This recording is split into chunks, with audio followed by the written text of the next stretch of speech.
سورہ تین مکی ہے. تین کے معنی ہے انجیر. انجیر یہ وہ پھل ہے جس کا کھانا نبی اکرم صلی اللہ علیہ وآلہ وسلم کی سنت مبارکہ بھی ہے، اور انجیر کو کھانے والا کئی بیماریوں سے محفوظ رہتا ہے. سورہ تین مکی ہے، ہجرت سے پہلے نزول ہوا. قرآن پاک کی ترتیب کے اعتبار سے اس کا نمبر 95 ہے، نزول کے اعتبار سے اس کا نمبر 28 ہے، یعنی 28. اس میں 8 آیتیں ہیں. بسم اللہ الرحمن الرحیم. اللہ کے نام سے شروع جو بہت زیادہ مہربان نہایت رحم کرنے والا.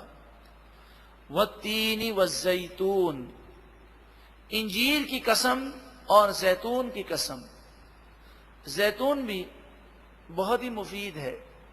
اس سے پہلے ہم سن چکے ہیں کہ سائنسدانوں کی یہ تحقیق ہے کہ جو زیتون کے تیل کو استعمال کرتا ہوگا وہ کینسر کے حملے سے محفوظ رہے گا. اس کے علاوہ بھی زیتون تیل کے استعمال کے بڑے فوائد ہیں. عرب لوگوں میں اس کا بہت زیادہ رواج ہے، اور عرب لوگوں میں یہ عادت بہت پیاری ہے. مکہ مکرمہ میں جائیں، مدینہ منورہ جائیں، عراق میں ہوں، لبنان میں ہوں، مصر میں ہوں، جہاں جا کر آپ دیکھیں ان کے یہاں ایک تو یہ بڑی اچھی چیز ہے کہ وہ مرچیں مسالے بہت کم کھاتے ہیں. ان کے چاول بھی ابلے ہوئے ہوتے ہیں، ان کا گوشت اگر وہ بناتے ہیں تو وہ بھی ابلا ہوا بناتے ہیں. ہماری طرح وہ مرچیں مسالے صرف بر صغیر پاک و ہند کے لوگ اس قدر مرچیں مسالے کھاتے ہیں. پھر اس کے علاوہ یہ ابلی ہوئی چیزوں میں جس طرح ہم سالن ملاتے رہتے ہیں، وہ سالن کے بجائے زیتون کا تیل تھوڑا تھوڑا ملاتے رہتے ہیں اور اسے کھاتے ہیں. زیتون کے وہ پھل بھی کھاتے ہیں. اس کے ساتھ ساتھ شہد کا استعمال وہ زیادہ کرتے ہیں، انجیر کا استعمال وہ زیادہ کرتے ہیں. ان کی صحت ہمارے مقابلے میں زیادہ اچھی ہوتی ہے، کیونکہ جو بنیادی اور فطری چیزیں ہیں ان کا استعمال صحت کے لیے بہت مفید ہے. انجیر کی قسم، زیتون کی قسم. سوچے تو صحیح کہ 1400 سال قبل ایک چیز کا ذکر کیا گیا، آج بھی اسی قدر اس کی اہمیت میں اضافہ ہوا ہے. بلکہ لوگ پہلے جس قدر اس کی اہمیت کو نہیں جانتے تھے، اب لوگ زیادہ جانتے ہیں. وَطُورِ سِینِینَ، اور طور سینین کی قسم، اس پہاڑ کی قسم جس پر حضرت موسیٰ علیہ السلام نے رہ کر اللہ کا کلام سنا. وَهَذَا الْبَلَدِ الْأَمِينَ، اور اس امن والے شہر مکہ کی قسم. لَقَدْ خَلَقْنَا الْإِنسَانَ، بے شک ضرور ہم نے انسان کو پیدا کیا. فی احسن تقویم، بہت ہی خوبصورت شکل میں پیدا کیا. اتنی پیاری شکل ہے کہ اس آیت کی تفسیر میں بعض مفسرین نے لکھا کہ ایک شخص نے اپنی بیوی سے کہا کہ تو بہت خوبصورت ہے. تو عورت نے کہا کہ آپ کی تو جھوٹ بولنے کی عادت ہے.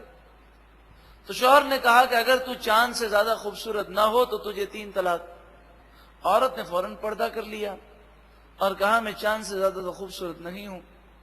وہ قاضی کے پاس مسئلہ لے کر گیا تو قاضی نے یہ آیت کریمہ کی تلاوت کی اور فرمایا طلاق واقع نہیں ہوئی، اس لیے کہ اللہ تعالیٰ نے انسان کی شکل کو سب سے زیادہ خوبصورت پیدا کیا. فی احسن تقویم، سب سے خوبصورت شکل میں انسان کو پیدا کیا.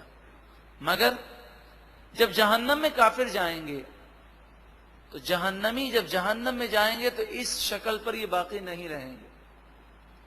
ایک تو یہ لمبے چوڑے ہو جائیں گے، صرف ان کا ایک ایک دانت پہاڑ کے برابر لمبا ہوگا، بڑا ہوگا. تو خود ان کا جسم کتنا بڑا ہوگا، کیونکہ جتنا جسم زیادہ بڑا ہوگا اتنا عذاب بھی ان پر زیادہ ہو سکے گا. اور ان کا نچلا ہونٹ یہ لٹک کر ناف تک آ جائے گا، اور اوپری ہونٹ یہ اوپر چڑھ کر پیشانی سے بھی اوپر سر کے اوپر چڑھ جائے گا، اور دانت باہر نکلے ہوئے ہوں گے.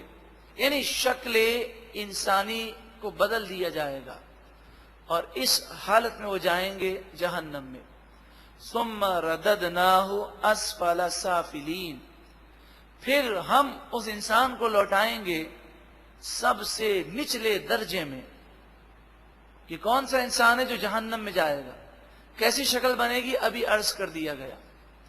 الا الذین آمنوا، مگر وہ لوگ جو ایمان لائے، وعملوا الصالحات، اور انہوں نے اچھے عمل کیے، ان کی شکلیں نہیں بگاڑی جائیں گی بلکہ ان کی شکلوں میں تو مزید حسن اور جمال پیدا ہو جائے گا.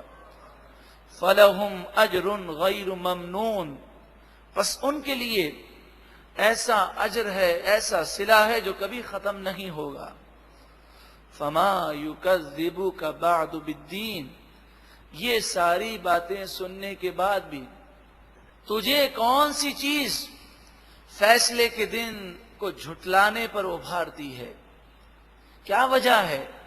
تو فیصلے کے دن کو کیوں جھٹلاتا ہے؟